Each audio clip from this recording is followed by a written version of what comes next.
There is a weight that comes with being told you are not enough, a heaviness that settles into your chest and changes the way you walk through the world, the way you see yourself reflected in mirrors and in other people's eyes. It teaches you that love has conditions, that acceptance has prices, that your worth can be measured and found wanting by those who have appointed themselves judges of human value. I am telling you about Daniel Morrison, a man whose hands knew soil and seeds and the patient work of growing things, whose heart was simple and sincere and offered freely to a woman who looked at him and saw only what he lacked rather than what he was. This happened in our time, in a place not far from here, among people who attend the same churches and shop at the same stores and consider themselves good Christians, God-fearing folk who would never think of themselves as cruel, even as they practiced casual cruelties that destroyed lives and corrupted souls.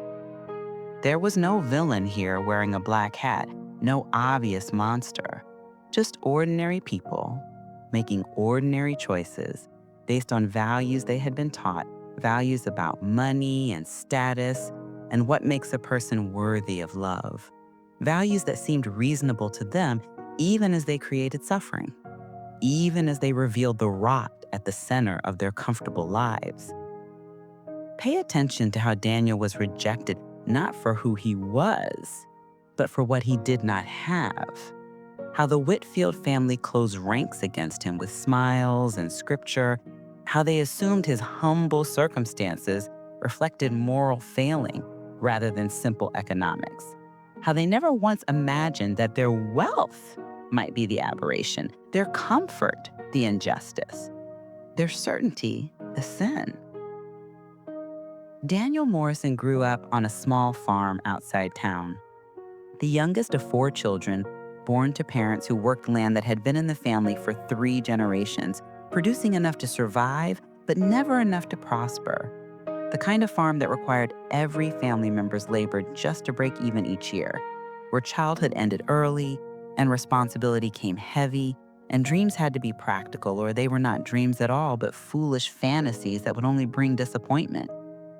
Daniel's father was a quiet man, worn down by decades of marginal farming, by droughts and floods and market prices that never seemed fair, by the constant struggle to keep the farm viable when agribusiness was swallowing small operations, when costs kept rising and profits kept shrinking, when staying on the land meant accepting poverty as a permanent condition. His mother was stronger, more optimistic, a woman who found joy in small things and taught her children that character mattered more than circumstances, that dignity came from honest work regardless of what that work paid, that God saw the heart and not the bank account, even if people operated differently. Daniel absorbed these lessons, grew up understanding that he would never be wealthy, never have the kind of life portrayed in movies or magazines, but also understanding that this did not make him less human, less valuable, less worthy of respect and love and all the things that make life worth living. He was a good student when he had time for school, but time was scarce, farm work demanding, and Daniel left high school at 16 to work full-time helping his father, to contribute to the family's survival, to do what needed doing without complaint or resentment. He learned everything about farming from his father, the practical knowledge accumulated over generations, how to read weather and soil, when to plant and harvest, how to repair equipment with limited resources, how to make do with what you had because there was never money for what you needed. He learned also the quiet satisfaction that came from this work, from seeing seeds become plants, from working with his hands, from being outdoors in all seasons, from the physicality and purpose of labor that produced something real,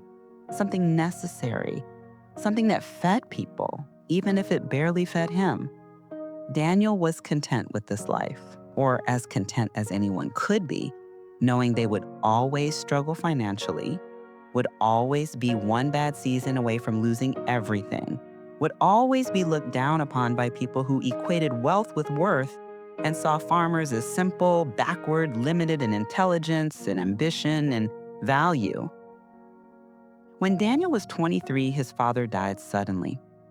A heart attack, in the field, collapsing between rows of corn on a hot July afternoon, and Daniel found him there and knelt in the dirt and wept, holding his father's calloused hand while the sun beat down and insects buzzed and the world continued indifferent to this loss that felt catastrophic, that marked the end of an era, that placed on Daniel's young shoulders the full weight of family obligation and farm survival. They buried his father in the cemetery behind the Baptist church, and after the funeral, Daniel's mother and siblings gathered to discuss the farm's future. And it became clear that Daniel was the only one willing to stay, to continue the work, to maintain the family land.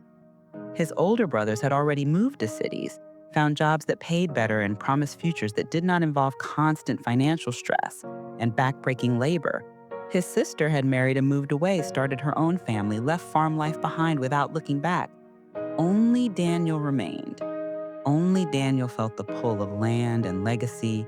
the obligation to continue what his father and grandfather and great-grandfather had built, the stubborn determination to make it work, despite all evidence suggesting that small family farms were dying, that this way of life was disappearing, that he was fighting a losing battle against economic forces beyond his control. He ran the farm alone for 2 years, his mother helping when she could, but aging quickly, her health declining, her energy fading, and Daniel worked 18-hour days trying to keep everything going, to maintain production, to meet expenses, to survive season by season with hope but little certainty. The work was brutal and lonely. Daniel having little time for social life, little energy for anything beyond labor and sleep and preparing for the next day's labor. But he did not complain, did not regret his choice, found meaning in the work even when it seemed futile, even when yields were poor and prices were worse and creditors were impatient and the future looked dark. He attended church on Sundays when he could, more for his mother's sake than for his own faith, which had become complicated by watching good people suffer while bad people prospered, by seeing the disconnect between what Scripture promised and what life delivered. But church was community, was connection, was a place to see people beyond the boundaries of his own farm. And it was at church that he first saw Rebecca Whitfield, and in seeing her, felt something shift inside him, some dormant part of his heart activating, some capacity for hope and longing that had been suppressed by years of pure survival, coming suddenly alive.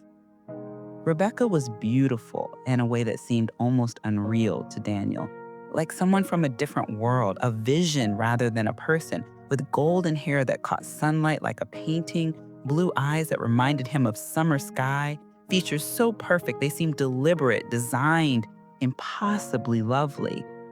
She was 21, home from college for the summer, and she came to church with her family, the Whitfields, who owned the largest car dealership in the county, who lived in the biggest house on the hill, who were prominent and respected and wealthy in ways that seemed almost obscene compared to how most people lived in the county. Their comfort stark against others' struggles. Their ease a kind of accusation, though they would never see it that way. Daniel had known of the Whitfields all his life, as everyone in the county knew them, but he had never really looked at them, never thought about them beyond abstract awareness that some people had money and others didn't, that the world was divided unequally and you just had to accept your place and do your best within it. But seeing Rebecca changed something, created a desire Daniel had not known he possessed, a yearning not just for her, but for something beyond the narrow confines of his life, for beauty and grace and the possibility that he might be deserving of more than endless labor and financial stress and dying slowly on land that would probably be sold eventually anyway, because there was no future in small farming, no path forward, no hope beyond delaying inevitable failure. He watched her during services, trying not to be obvious, trying not to stare, but unable to help himself, his eyes drawn to her constantly, and she would catch him looking sometimes and smile, a small, polite smile that probably meant nothing, but felt like everything, felt like acknowledgement, like possibility. Like maybe the vast gulf between their circumstances was not actually unbridgeable. Maybe love could transcend economics. Maybe worth was not actually determined by net worth. Maybe scripture was right when it said God looked at the heart rather than outward appearances or bank balances. Daniel knew he was being foolish, knew this was fantasy, knew that girls like Rebecca did not up with men like him. But hope is stubborn and irrational and does not respond to logic or social reality. And he found himself thinking about her constantly, imagining conversations, imagining taking her to dinner, imagining introducing her to his mother, imagining a future that seemed absurd given their different circumstances, but also somehow inevitable, somehow meant, as if God had placed this desire in his heart for a reason, as if this was divine appointment rather than random attraction, as if loving her was not foolish but faithful, not presumptuous but prophetic, not reaching above his station but recognizing true connection that transcended station entirely. The county fair came in August, and Daniel went as he always did, entering some of his produce in competition, not expecting to win, but participating because his father always had, and tradition mattered. Continuity mattered, maintaining connections to community and legacy, even when those connections felt increasingly tenuous. He was standing by his display, ears of corn and tomatoes and squash arranged on tables, when Rebecca appeared beside him, seemingly from nowhere, smiling that smile that made his breath catch. And she said, "These are beautiful. Did you grow them?" And Daniel nodded, unable to speak at first, then managed to explain about his farm, about the season, about his father's methods that he still used, about the satisfaction of growing food even when the economics made no sense. And Rebecca listened with what seemed like genuine interest, asking questions, laughing at his jokes, standing close enough that he could smell her perfume, something floral and expensive, that contrasted sharply with the earthy smells he carried always, soil and sweat and honest labor that no amount of scrubbing could completely remove. They talked for nearly an hour, other people flowing around them, Daniel forgetting where he was, forgetting his nervousness, just talking to this woman who seemed interested in him, in his life, in his thoughts about farming and land, and what it meant to do work that produced something real, rather than just moving money or information around. Work that connected you to seasons and soil and the fundamental processes of life. When Rebecca's mother called her away, Rebecca touched Daniel's arm and said, "I'd like to talk more sometime. Maybe we could get coffee?" And Daniel said yes, before his brain could engage, before doubt could intervene, said yes and got her number and floated through the rest of the fair in a daze, barely able to believe this was real, that this beautiful, wealthy girl wanted to spend more time with him, that maybe he had not been foolish to hope, to imagine, to believe that connection could transcend circumstances. They did get coffee, then lunch, then dinner, Rebecca seeming genuinely interested in Daniel's life, asking about the farm, about his childhood, about his dreams and fears and what he hoped for in the future. And Daniel answered honestly, explaining that his dreams were modest, that he just wanted to keep the farm viable, to support his mother, to do meaningful work and maybe someday have a family, have someone to share the work and the life with, have love and partnership and all the things that made hard work bearable, that gave meaning to sacrifice, that transformed survival into actually living. Rebecca listened and smiled and asked more questions, and Daniel felt himself falling, quickly and completely, felt defenses dissolving, felt hope expanding, felt himself imagining a future that included her, that reimagined his life with her in it, making everything brighter, making struggles bearable, making loneliness end. They dated through late summer and into fall, Rebecca's time at home stretching as she delayed returning to college, and Daniel worked the farm during the day and saw Rebecca in the evenings, exhausted but happy, his life suddenly having two parts, labor and love, work and Rebecca, obligation and joy. And the contrast made both more vivid, made work more purposeful because he was building something for someone, made time with Rebecca more precious because it was time carved from labor, time stolen from sleep, time that cost something and therefore meant something. Rebecca seemed happy too, or Daniel thought she did, thought he saw in her eyes the same deepening feeling he felt, the same movement from interest to affection to something larger, something that felt like love even though they had known each other only a few months, even though their backgrounds were so different, even though everyone who saw them together seemed puzzled by the pairing, seemed to wonder what she was doing with him, seemed to wait for her to come to her senses and end this strange relationship that made no social or economic sense, even if it made perfect emotional sense to Daniel, perfect spiritual sense, perfect sense in ways that mattered more than money or status or family background. Daniel met Rebecca's family at Sunday dinner in September, nervous in ways he had never been nervous before, wearing his only good shirt, driving his old truck that seemed even more decrepit than usual as he pulled up to the Whitfield house, a mansion really, white columns and manicured lawn and circular driveway, wealth displayed with the casual confidence of people who had always had it and could not imagine life without it. Rebecca's mother, Patricia, greeted him at the door with a smile that did not reach her eyes, assessing him immediately, taking in his worn clothes and calloused hands and rural accent, making judgments in seconds, deciding his worth before he spoke a word.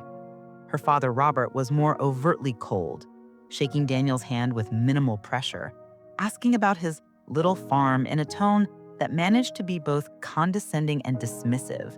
as if farming was a hobby rather than serious work, as if his life was quaint rather than legitimate, as if his presence in their home was charity they were extending rather than the normal courtesy of meeting their daughter's boyfriend.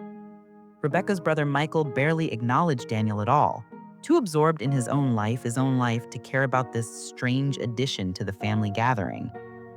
Dinner was excruciating. Daniel trying to navigate conversation with people who seemed determined to highlight their differences, who asked questions designed to expose his limitations, his lack of education, his limited experience with culture and travel, and all the things wealthy people considered markers of sophistication and worth.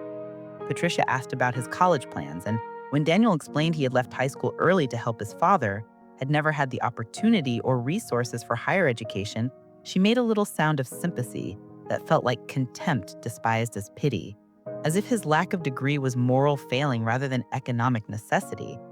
as if everyone had choices and he had simply chosen wrong. Robert asked about the farm's profitability, about his business plan, about expansion strategy, using language from his dealership experience. And when Daniel explained that small farms operated differently, that survival was the goal rather than growth and accumulation, Robert nodded with the expression of someone listening to a child explain a game, indulgent but not taking it seriously, not crediting it with real validity. Michael asked what Daniel did for fun, and when Daniel said he did not have much time for fun, that the farm required constant work, Michael laughed and said something about all work and no play, implying that Daniel's life was sad, limited, missing something essential, unable to comprehend that work itself could be satisfying, that simple pleasures could be sufficient, that not everyone need expensive hobbies and extensive entertainment to find life worthwhile. Rebecca defended Daniel throughout dinner, deflecting her family's condescension, redirecting conversation when it became too pointed, smiling at him encouragingly across the table. But Daniel could see the strain, could see that her family's disapproval was affecting her, planting doubts, creating pressure, making her question what she felt and whether it was worth the conflict, whether loving someone her family didn't approve of was brave or simply stubborn refusal to acknowledge that they might be right, that their concerns might be legitimate, that Daniel might not be good enough, might not be suitable, might not be able to provide the kind of life she deserved. After dinner, as Daniel was leaving, Robert pulled him aside, man-to-man conversation, serious faces and quiet voices, and he said, "Daniel, I like you. You seem like a hard worker, honest, good values. But you need to understand that Rebecca is used to a certain lifestyle. She's been raised with expectations, opportunities, security. Can you provide that? Can you give her the life she's accustomed to? Because if you can't, if you're just going to drag her down to your level, then you need to think seriously about whether pursuing this relationship is the right thing to do, whether you're being selfish, whether you're thinking about what's best for her or just what you want. The words hit Daniel like punches, each one landing, each one finding soft tissue, each one confirming fears he had been trying to suppress, doubts he had been fighting. The voice in his head that said he was not enough, would never be enough, was fooling himself thinking someone like Rebecca could actually love someone like him. He drove home that night feeling crushed, diminished, the joy of the past months suddenly seeming naive, the hope suddenly seeming arrogant, the love suddenly seeming like presumption, like reaching for something that was never meant for him, like forgetting his place and needing to be reminded that the world had hierarchies, and he was not at the top, was not even in the middle, was at the bottom looking up and mistaking temporary kindness for permanent acceptance, mistaking curiosity for love, mistaking crossing boundaries for actually belonging on the other side. He considered ending the relationship himself, saving Rebecca the trouble, sparing himself the inevitable rejection, but he could not quite do it, could not quite give up on the first real happiness he had felt in years, could not quite accept that money determined everything, that his worth was actually tied to his bank balance, that love could not bridge the gap between their circumstances. So he continued seeing Rebecca, but something had changed. Some confidence had been damaged, some ease had been lost, and he found himself apologizing for things he should not need to apologize for: his truck, his clothes, his work, his life, constantly aware of how he measured up against her family's standards, and constantly falling short, constantly failing tests he had not agreed to take, constantly being judged and found wanting by people who had appointed themselves arbiters of his value. Rebecca seemed to feel the shift, seemed to pull back slightly, not withdrawing completely, but creating distance, introducing doubt, beginning to see Daniel through her family's eyes rather than her own, beginning to notice his limitations rather than his qualities, beginning to question whether this relationship had a future, whether love was enough when practically everything else was wrong, when their lives did not fit together, when introducing him to her friends was embarrassing, when imagining him at her college was impossible, when thinking about a future together required imagining a life so different from what she had known, that it felt like loss rather than gain, like sacrifice rather than partnership, like giving up her world rather than joining his. She started making excuses to not see him, citing schoolwork, family obligations, needing time with friends, creating space where there had been closeness, building walls where there had been openness, and Daniel felt her slipping away, felt the relationship dying slowly, felt powerless to stop it because he could not change the fundamental circumstances, could not become wealthier overnight, could not transform himself into someone her family would approve of, could not be anything other than what he was, a poor farmer's son working inherited land, honest and hardworking and loving, but ultimately insufficient by the measures that apparently mattered, the measures that determined who deserved happiness and who did not, who was worthy of love and who needed to accept that some things were not for them, were not meant for their class, their circumstances, their station in life. The proposal happened anyway, Daniel pushing forward despite growing certainty that it was a mistake, that he was setting himself up for devastating rejection, that he should accept reality and end things quietly rather than force a confrontation that would only hurt more.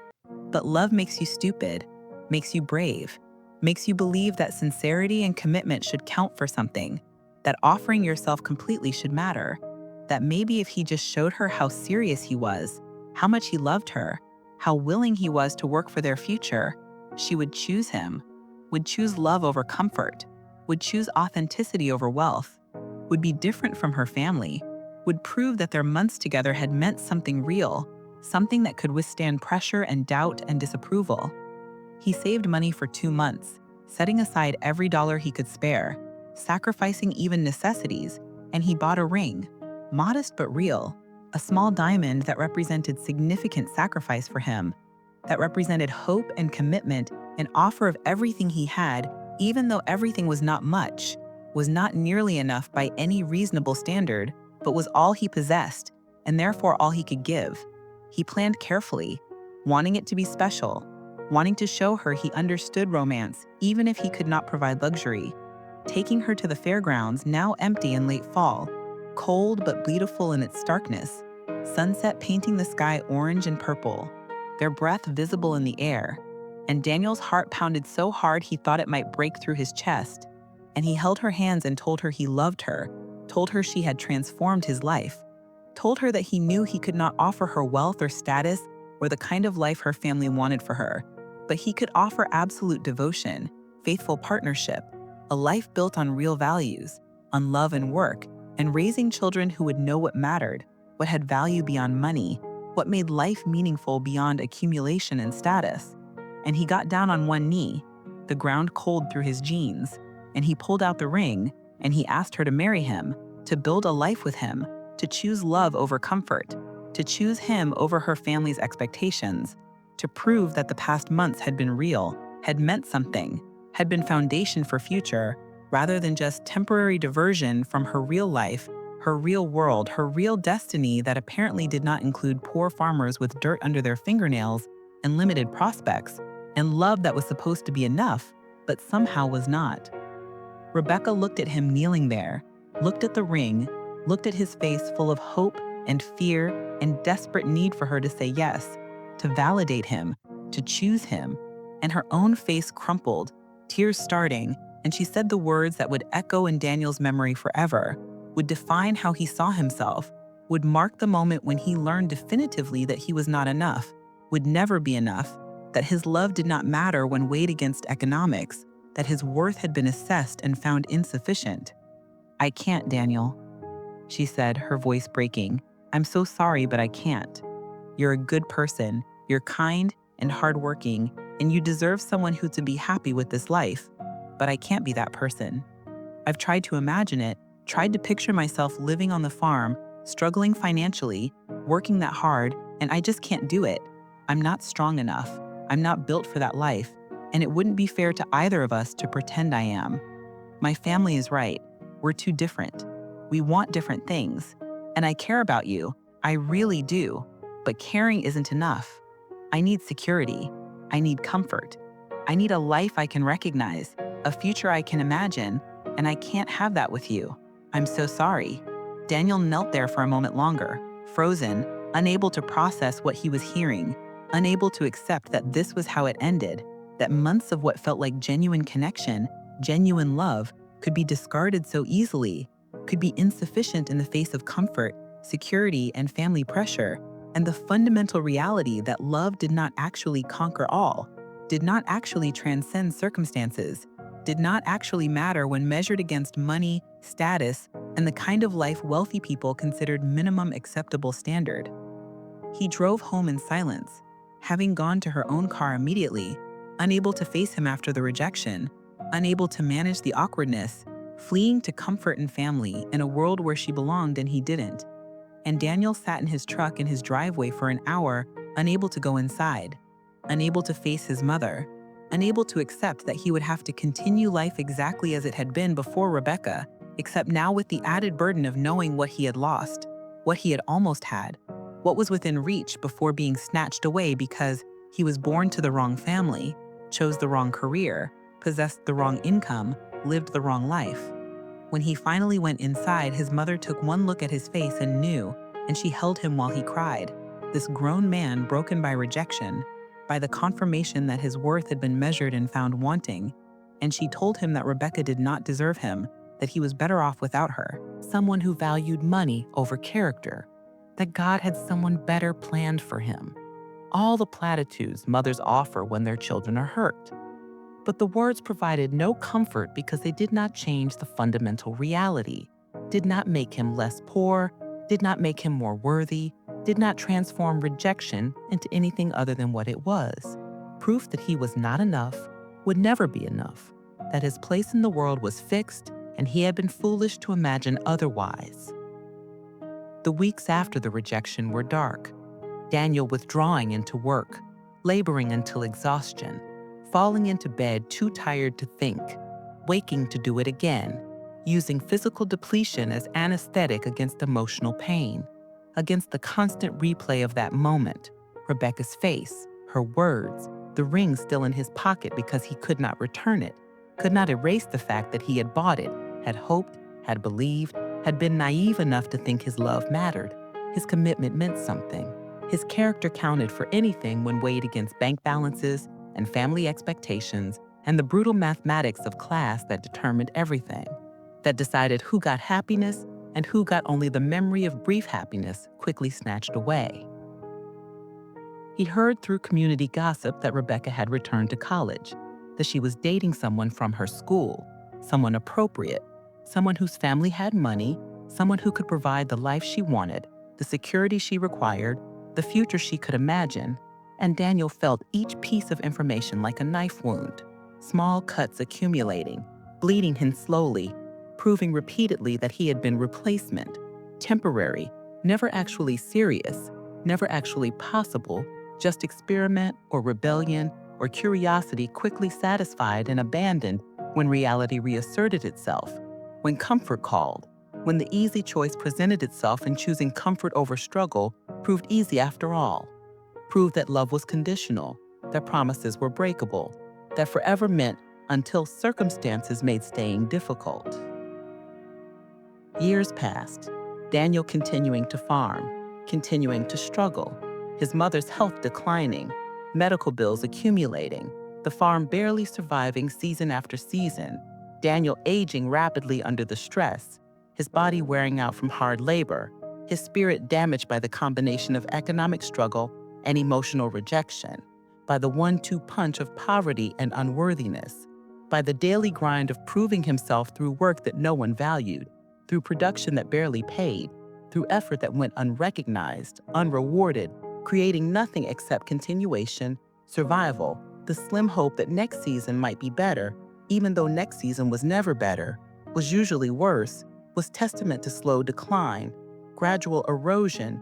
eventual defeat that was inevitable but kept getting delayed, pushed back, survived one more year, one more season, one more harvest that kept the farm alive, but changed nothing fundamental, improved nothing, built nothing except calluses and aches and the bone-deep exhaustion of fighting losing battles. Daniel married eventually, a woman named Sarah from his church, a widow with 2 children, practical arrangement more than passionate love, mutual need creating partnership, companionship born of loneliness rather than romance. But it was good enough, better than being alone, better than the emptiness that had consumed him after Rebecca. And Sarah was kind, hardworking, understanding of the farm's demands, content with simple life, grateful for stability even when stability meant perpetual near poverty, even when it meant hard work and limited pleasures and no vacations, and constant awareness that one bad season could destroy everything, that security was illusion, that they were always one step from losing it all.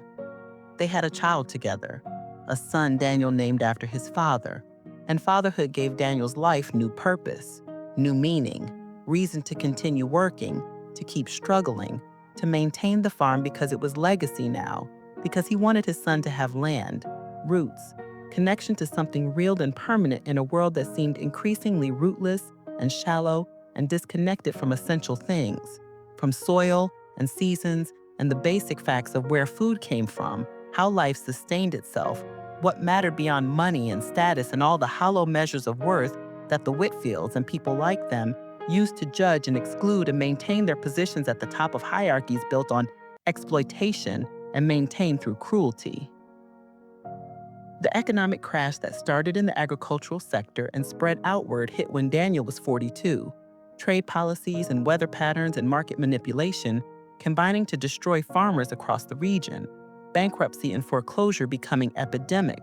Small farms disappearing as land was consolidated by corporations, as agriculture became industry, as the last vestiges of family farming were swept away by economic forces that had been building for decades. And Daniel watched neighbors lose everything, watched family farms that had survived generations destroyed in months, watched people who had worked their entire lives end up with nothing, homeless, hopeless, broken by a system that valued efficiency over community, profit over people, bottom lines over human lives.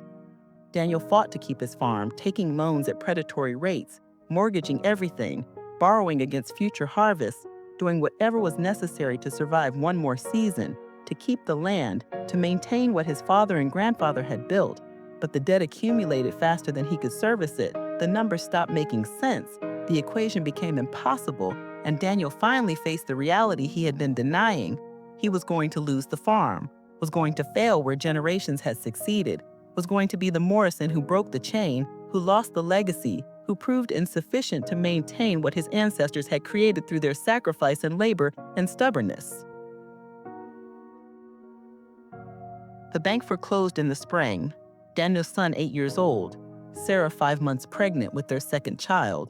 and the family had to pack their belongings and leave the land that had been home for over a century, leave the house where Daniel had grown up, where his father had died, where he had imagined raising his children and eventually grandchildren, passing forward not wealth, but something he considered more valuable: connection to land, understanding of where food came from, knowledge of honest work, values that seemed increasingly rare in a world obsessed with money and consumption, and hollow measures of success that the Whitfields and people like them used to judge and exclude and maintain their positions at the top of hierarchies built on exploitation and maintained through cruelty.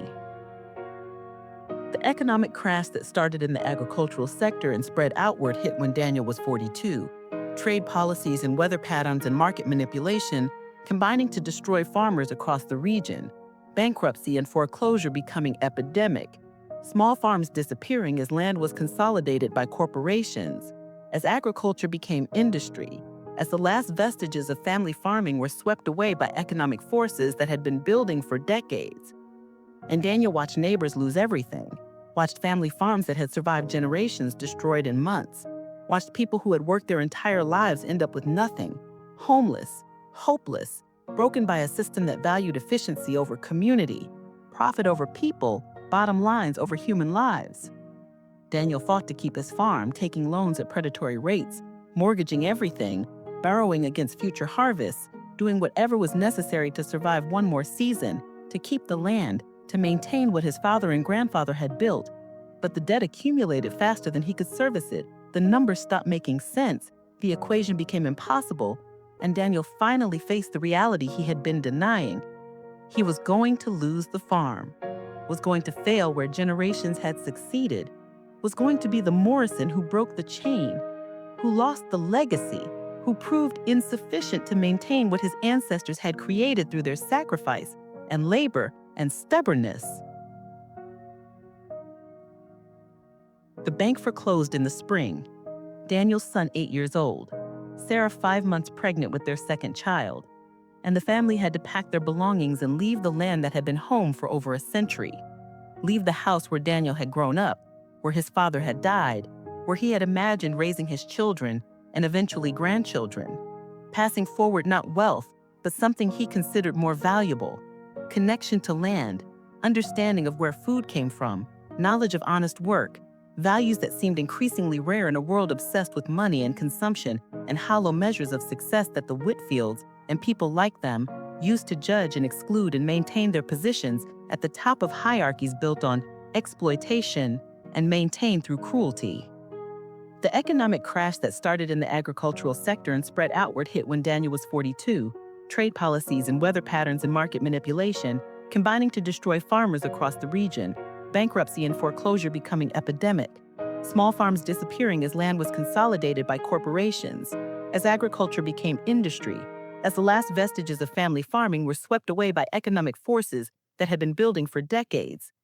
And Daniel watched neighbors lose everything, watched family farms that had survived generations destroyed in months, watched people who had worked their entire lives end up with nothing, homeless, hopeless, broken by a system that valued efficiency over community, profit over people, bottom lines over human lives. Daniel fought to keep his farm, taking loans at predatory rates, mortgaging everything, borrowing against future harvests, doing whatever was necessary to survive one more season, to keep the land, to maintain what his father and grandfather had built. But the debt accumulated faster than he could service it. The numbers stopped making sense. The equation became impossible, and Daniel finally faced the reality he had been denying. He was going to lose the farm, was going to fail where generations had succeeded, was going to be the Morrison who broke the chain, who lost the legacy, who proved insufficient to maintain what his ancestors had created through their sacrifice and labor and stubbornness.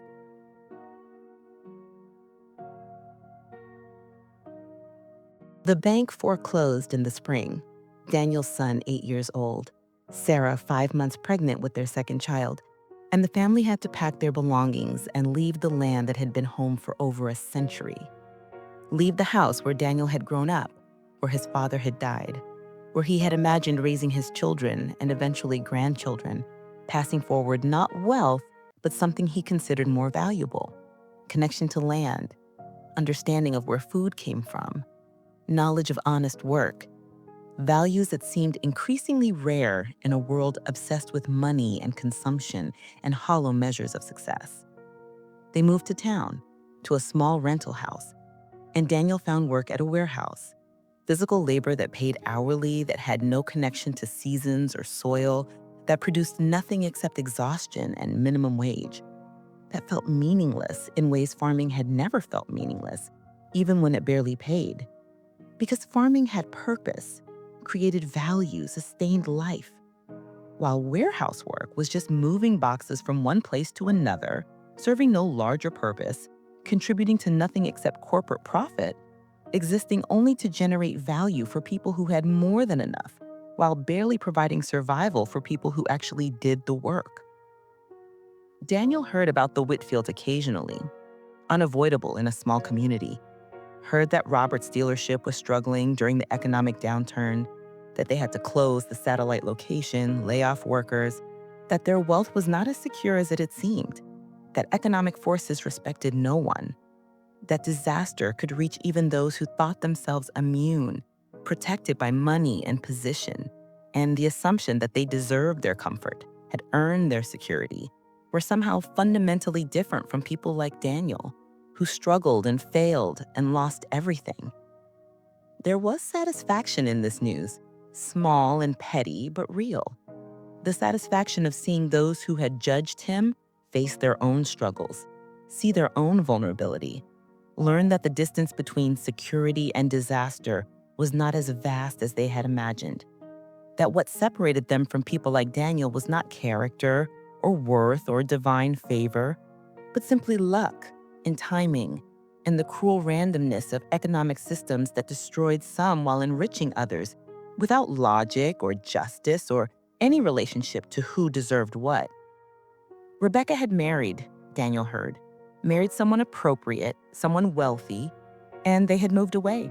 left the county for somewhere with better opportunities, bigger city, corporate job, the kind of life she had wanted, had chosen, had valued more than love, had prioritized over connection.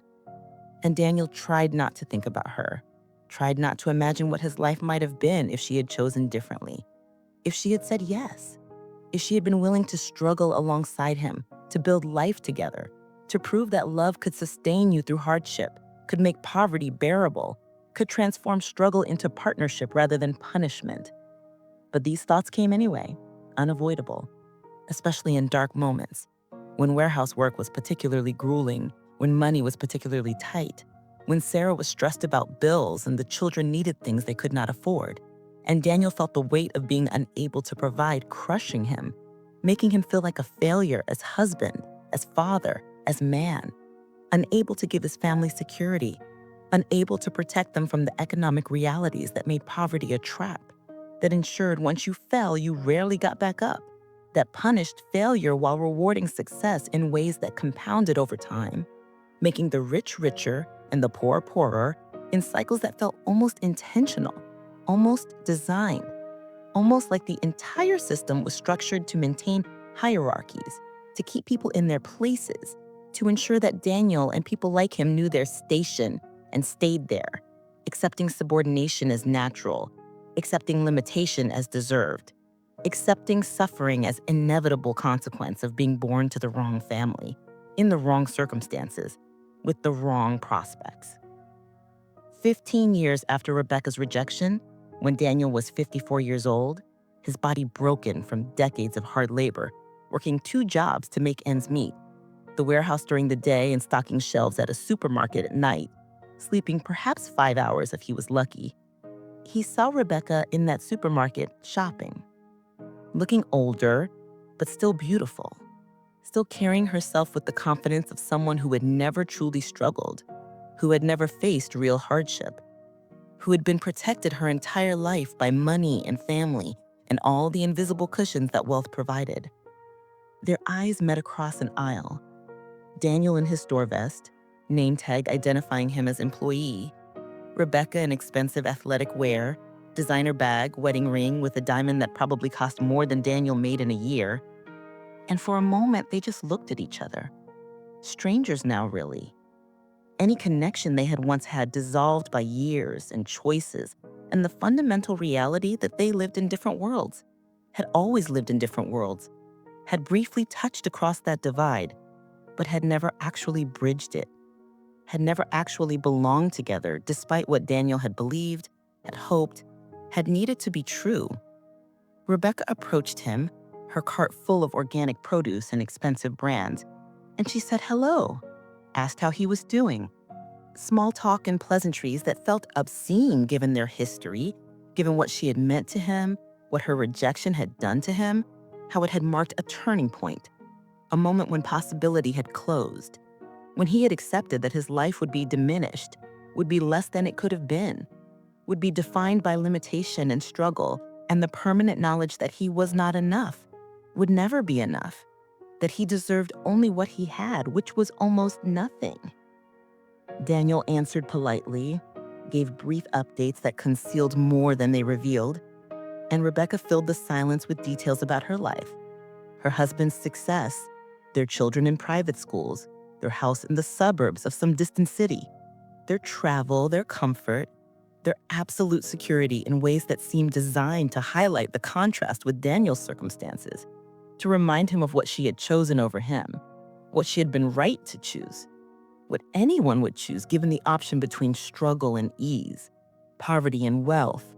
uncertainty and security. She asked about his life. Was he still farming? And Daniel had to explain no, he had lost the farm, had to explain it without bitterness, though bitterness sat in his throat like bile, had to maintain dignity while wearing a retail vest at age 54, while acknowledging that everything he had built, everything he had fought for, everything his family had maintained for generations, had been lost on his watch, proving every doubt her family had expressed, proving that choosing him would have been a mistake, proving that she had been right to reject him, right to prioritize security, right to value comfort over love, because love without resources was suffering, was poverty, shared rather than born alone, was dragging someone else down into the struggle that defined his existence. Rebecca made sympathetic sounds, said she was sorry to hear about the farm, said she hoped things would get better. The empty platitudes people offered when they encountered suffering they had no intention of alleviating, when they wanted to acknowledge pain without actually engaging with it, without letting it touch them or require anything of them beyond brief verbal recognition. Then her phone rang, her husband calling, and she excused herself, said it was nice seeing him, pushed her cart away toward the registers where she would pay with a credit card that had no limit, would load groceries into an expensive car, would drive to a house that was secure, that no bank could take, that represented permanence and safety and all the things Daniel had lost, had never really had been foolish to believe he could maintain, when the entire economic system was designed to extract wealth from people like him and concentrated in people like her, when small farmers were being eliminated systematically to benefit agribusiness, when wages were stagnant while costs rose, when the deck was stacked and the game was rigged, and fighting was pointless except that not fighting meant giving up, meant accepting defeat, meant letting them win without even struggling. And Daniel was too stubborn for that, too angry now, too aware that his suffering was not accident but design, not personal failure but systemic exploitation, not proof of his inadequacy but proof of society's injustice. That encounter changed something in Daniel, cracked open a bitterness he had been trying to contain, released anger he had been directing inward at himself, at his failures, transforming it into anger directed outward, at systems, at people like the Whitfields, at the casual cruelty of the comfortable, at the way wealth protected itself by blaming poverty on the poor, by framing economic struggle as moral failing, by ensuring that people like him internalized their oppression, accepted their circumstances as deserved, blamed themselves rather than the system that had set them up to fail. Daniel started reading, educating himself about economics and politics and the history of how small farms had been systematically destroyed, how policies had been crafted to benefit large corporations at the expense of family operations, how the deck had been stacked for decades, generations, creating the conditions that had destroyed him and thousands like him, making their failure inevitable while telling them it was their fault, their lack of ambition or intelligence or work ethic, anything to avoid acknowledging that the system was predatory, was designed to extract from the bottom and concentrate at the top, was functioning exactly as intended when people like Daniel lost everything and people like the Whitfields maintained their comfort, their security, their absolute confidence that they deserved what they had, that their wealth reflected their worth, that poverty reflected inadequacy rather than exploitation.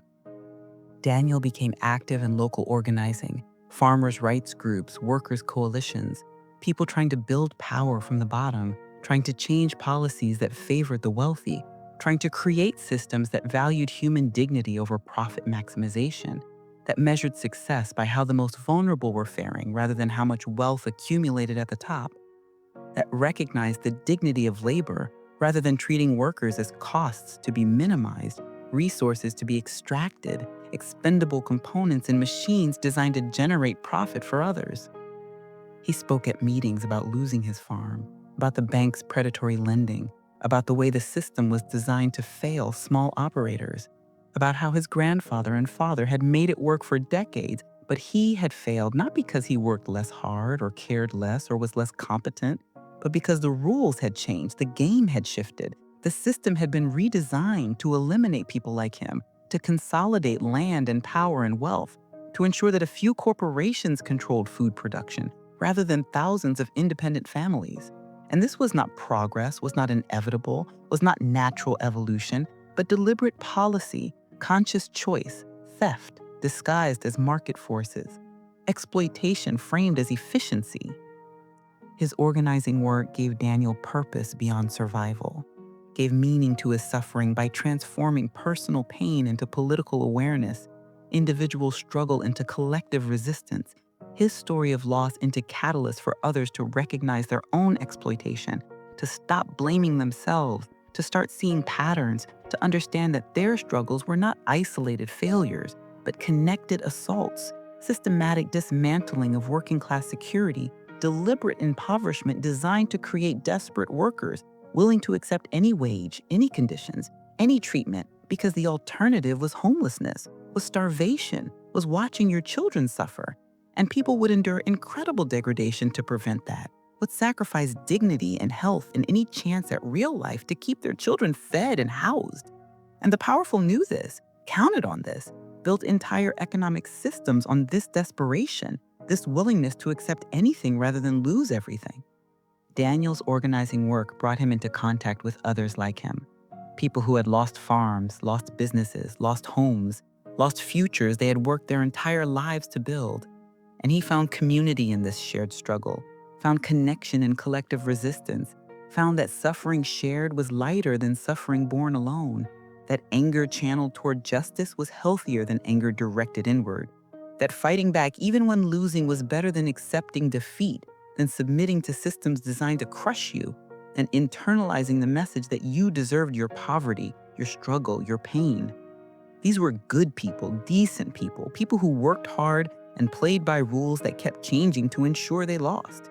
And together they pushed for change, for policies that would protect small farms, regulate corporate agriculture, create safety nets, establish living wages, build systems that valued human dignity over profit maximization, that measured success by how the most vulnerable were faring rather than how much wealth accumulated at the top. The work was slow and frustrating, victories rare and small, defeats common and large. The wealthy having resources to fight any change that threatened their advantages, having access to politicians and media and all the levers of power that ensured the system would be reformed only minimally, would concede only what had to be conceded to prevent revolution, would maintain fundamentally extractive relationships between owners and workers, between corporations and communities, between the comfortable and the struggling. But Daniel persisted, finding satisfaction in the work itself, in the solidarity, in the knowledge that he was fighting for something beyond himself, that his children and grandchildren might benefit from changes he helped create, even if he never saw those benefits himself. That resistance mattered even when it failed, that refusing to accept injustice was important even when you could not prevent it,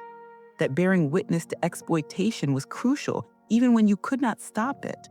that naming the truth was valuable even when power denied it, dismissed it, continued operating as if nothing had been said, nothing had been exposed, nothing needed to change.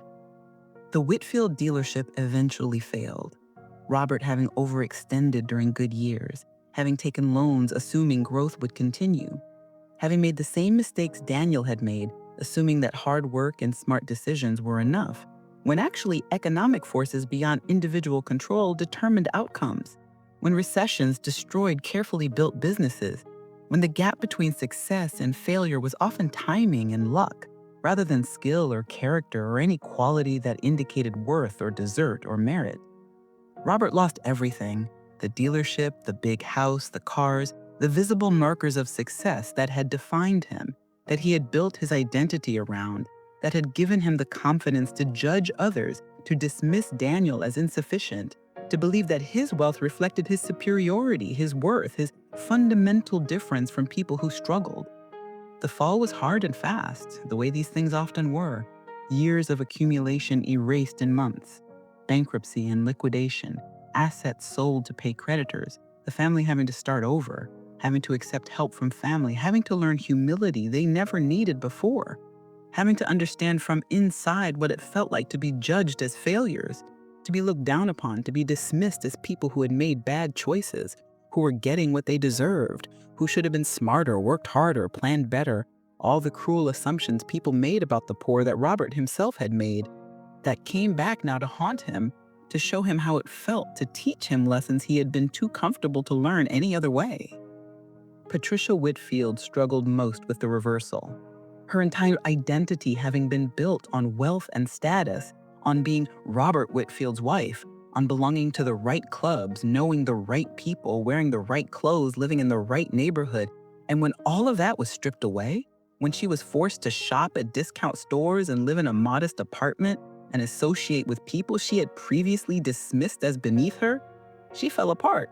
became depressed, angry, bitter at the unfairness of it all, unable to see the irony, unable to recognize that the unfairness she now experienced was what people like Daniel had lived with always, had navigated their entire lives, had learned to endure because there was no choice, no option, no escape. She complained constantly, mourned her losses loudly, felt sorry for herself in ways that would have been justified if she had ever acknowledged others' suffering, if she had ever shown compassion when she was comfortable, if she had ever recognized her privilege and used it generously rather than wielding it as a weapon, using it to exclude and judge and maintain hierarchies that benefited her at others' expense. Rebecca's marriage ended in divorce, Daniel learned through community gossip. Her husband's company having collapsed in a scandal, fraud, and embezzlement. The success that had seemed so solid, revealing itself as a house of cards built on lies and manipulation and the kind of corporate crime that rarely gets prosecuted because the wealthy protect their own, because white-collar crime is treated as error in judgment rather than moral failing, because stealing millions through financial manipulation brings lighter consequences than stealing bread when hungry, because the system protects property over people, wealth over welfare, the comfortable over the desperate. Rebecca returned home to her parents who had nothing now to offer except a spare room in their Could not defeat it. Even when fighting made you target, made you poor, made you suffer, but kept you human, kept you whole, kept you connected to something larger than yourself, something worth dying for, if not quite worth living for in the conventional sense of comfort and ease, but worth living for in the deeper sense of meaning and purpose and mattering. Rebecca came to the funeral, old woman now, standing at the edges, not claiming any special relationship, just being present, bearing witness. Mourning not just Daniel, but what they could have been, what her fear had cost them both, what her choice had set in motion. what her values had destroyed before she understood those values were poison, before she recognized that the security she chose over love was illusion, that the wealth she prioritized over character was temporary, that the life she selected over struggling alongside someone she loved was empty, was nothing, was years of comfort that purchased no actual happiness, no real security, no genuine peace.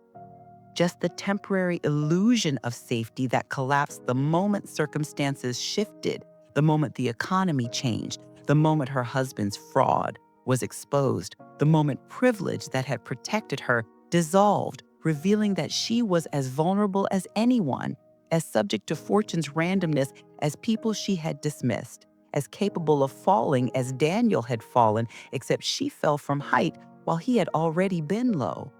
had always been struggling, had known vulnerability his entire life, while she learned it only after wasting decades pretending security was achievable, was earned, was hers by right, rather than accident of birth into family with resources, into circumstances that favored her for reasons having nothing to do with her worth, her character, her deservingness. The minister spoke about Daniel's commitment to justice, his advocacy for the vulnerable, his refusal to be broken by circumstances that would have destroyed lesser men. And Rebecca heard these words and thought about the man she had known briefly, the man who had loved her completely, the man she had rejected because he could not give her security. And she understood finally, fully, that security was myth,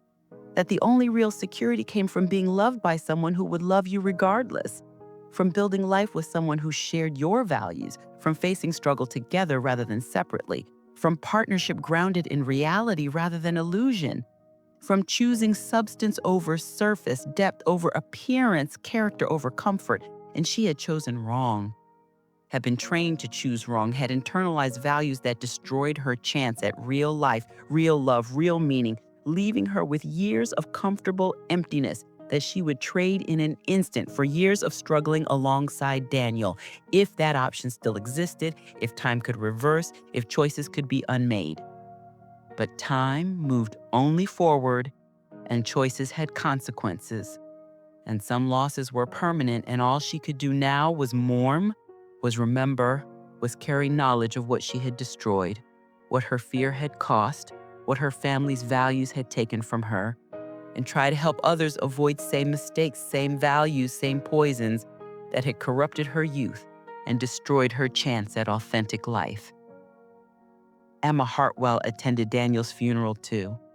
Middle-aged woman now, her work helping vulnerable populations having been influenced by her family's role in Miriam Charles's destruction years earlier.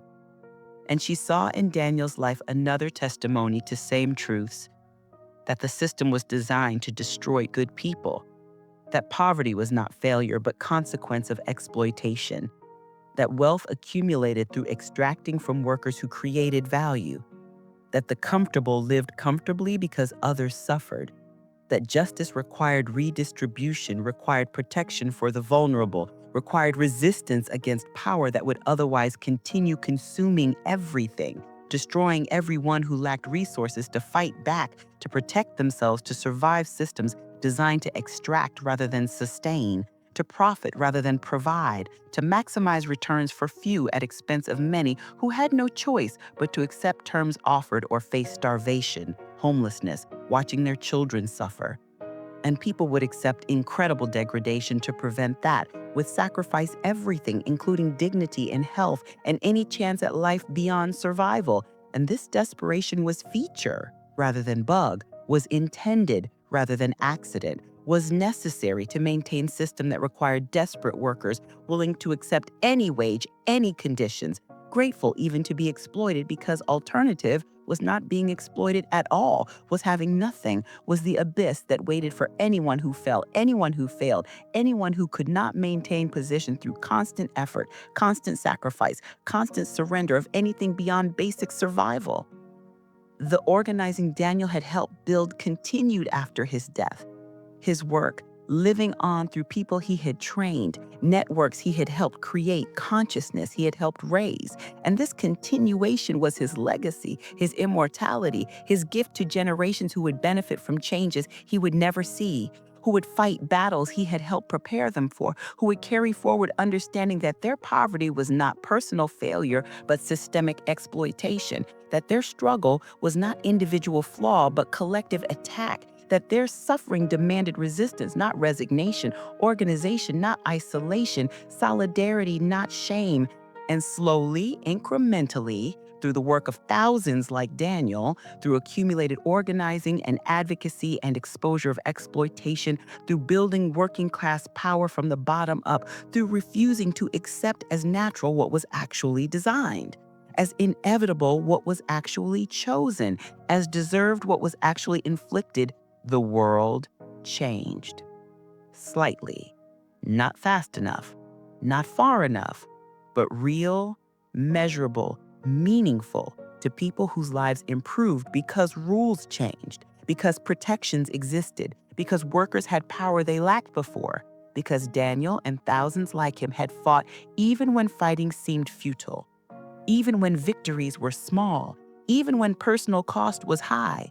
because they understood that humanity required resistance, that dignity demanded refusal, that justice needed advocates even when justice seemed impossible, especially when justice seemed impossible, because impossible had to be fought, or it became permanent, became accepted, became naturalized as just how things are, how they must be, how they will always be.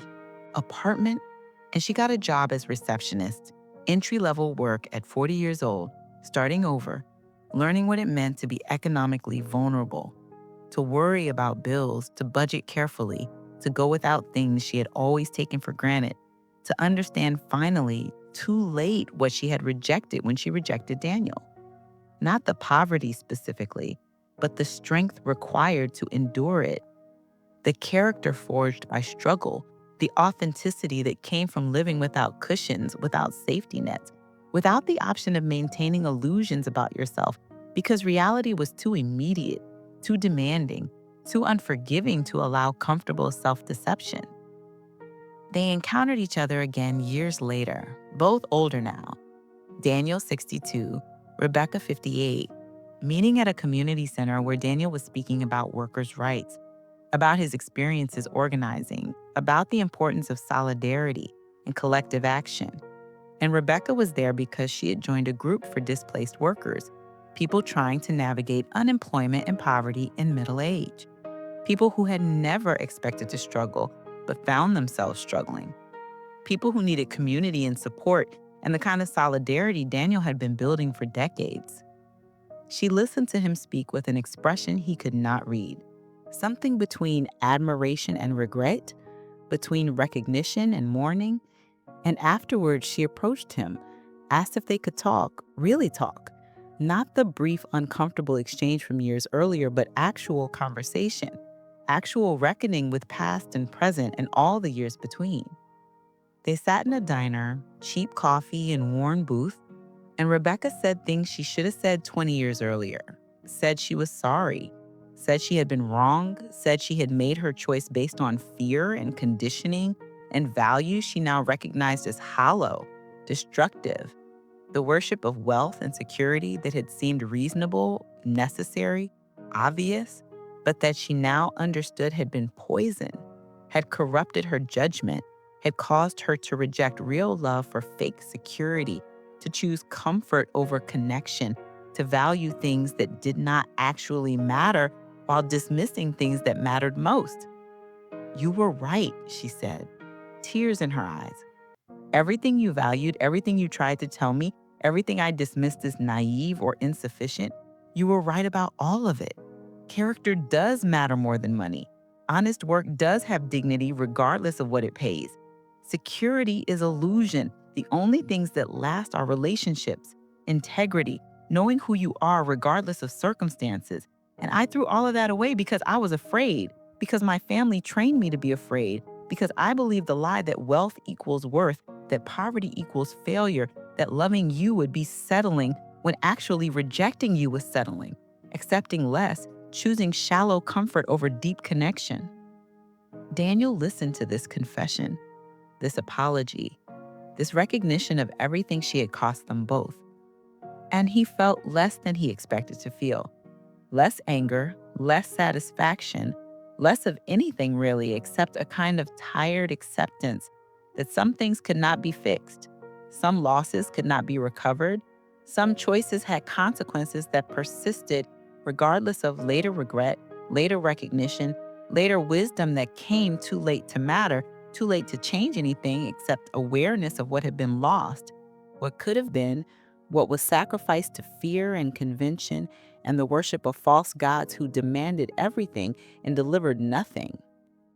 "I forgive you," Daniel said,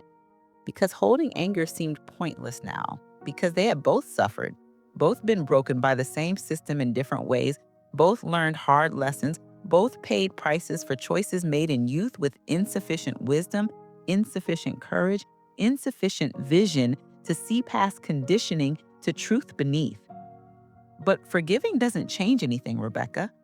We can't go back. We can't recover what was lost. We made our choices and lived our lives, and now we're here, old and tired and broken in different ways. And all we can do is acknowledge what happened and try to help others avoid our mistakes. Try to build systems that don't force people to choose between love and security. Try to create a world where poverty isn't crime, where wealth isn't virtue, where human worth isn't measured by bank balance.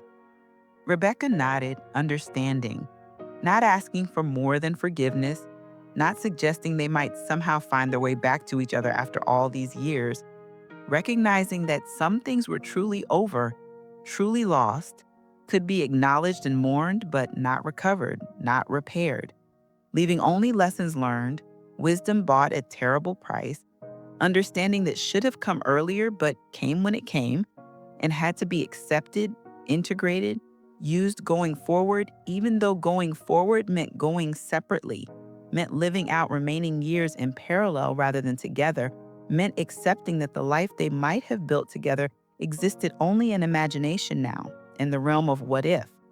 in the painful space of possibility foreclosed, of potential unrealized, of love rejected and never recovered despite later regret. They remained in contact after that, casual friends, allies in organizing work, Rebecca having found purpose in activism similar to what Daniel had found, both of them fighting against systems that had damaged them, working to create changes that would benefit others even if too late for themselves. Finding meaning in collective struggle, in solidarity with people still fighting battles they had lost, in bearing witness to injustice and refusing to normalize it, refusing to accept it, refusing to let comfortable people pretend that poverty was choice or failure was character flaw or suffering was deserved. Insisting instead on naming exploitation, on identifying the powerful who benefited from others' poverty, on connecting individual struggles to systemic patterns, on transforming shame into anger, anger into organizing, organizing into incremental change that might generations forward create a world more just than the one they had inherited, had navigated, had been broken in different ways that shared common root in economics designed to benefit few while exploiting many. Accepting that meant surrendering, meant letting the powerful win, meant abandoning not just ourselves, but everyone who would come after, everyone who would inherit a world we left, everyone who deserved better than what we had settled for, had accepted, had failed to resist with everything we had.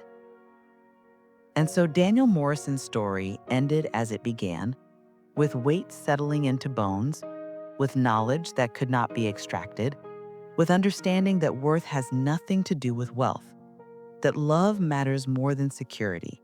that character counts even when counting brings no reward,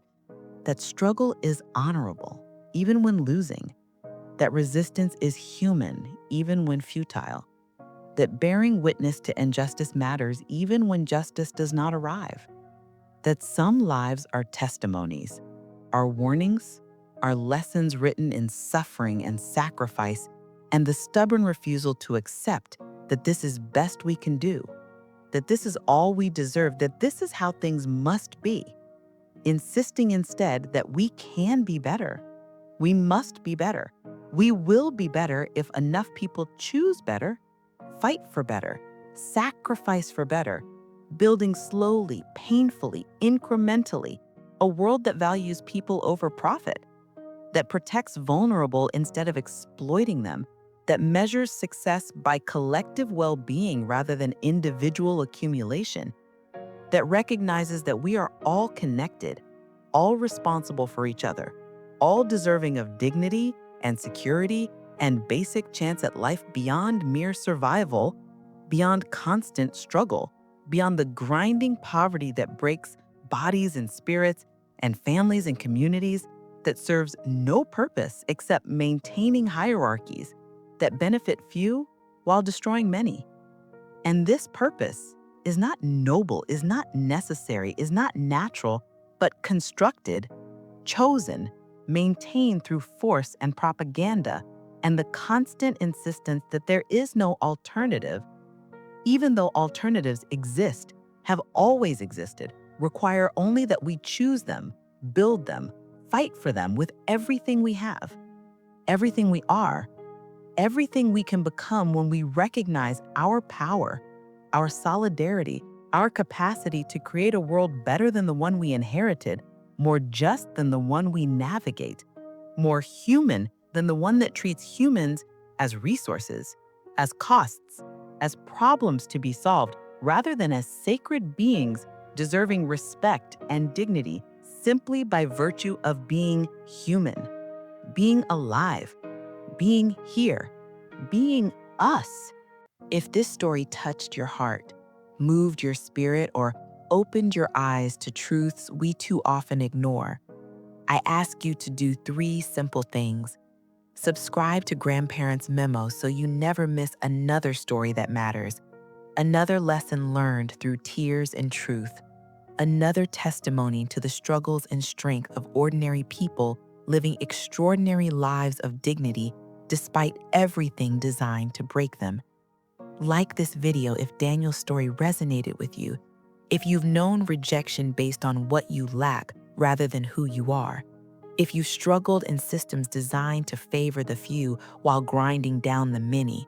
if you've loved and lost and learned that worth cannot be measured in dollars, that character counts more than comfort, that human dignity demands to be recognized regardless of circumstances. Share this story with someone who needs to hear it, someone struggling with poverty and shame, someone who has been told they're not enough, someone who is fighting systems that seem impossible to change, someone who needs to know they're not alone, that their struggle matters, that resistance is human, that solidarity is strength, that we rise together or we don't rise at all. Your grandmother's voice, your grandfather's wisdom lives on through these stories, but only if you help carry them forward. Only if you refuse to let these truths be buried under the noise of a world that profits from our forgetting, from our isolation, from our acceptance of injustice as inevitable. Subscribe, like, share. Because stories like Daniel's deserve to be remembered. Because people like Daniel deserve to be honored. Because the fight he fought continues, and we are all called to join it in whatever small ways we can, with whatever strength we have, for as long as we live. This is Grandparents' Memo, where every story is a seed, and your sharing helps it grow into forests of understanding, orchards of justice, gardens of hope for generations still coming, still struggling, still deserving of better than what we've settled for. Thank you for listening. Now go forth and share this truth.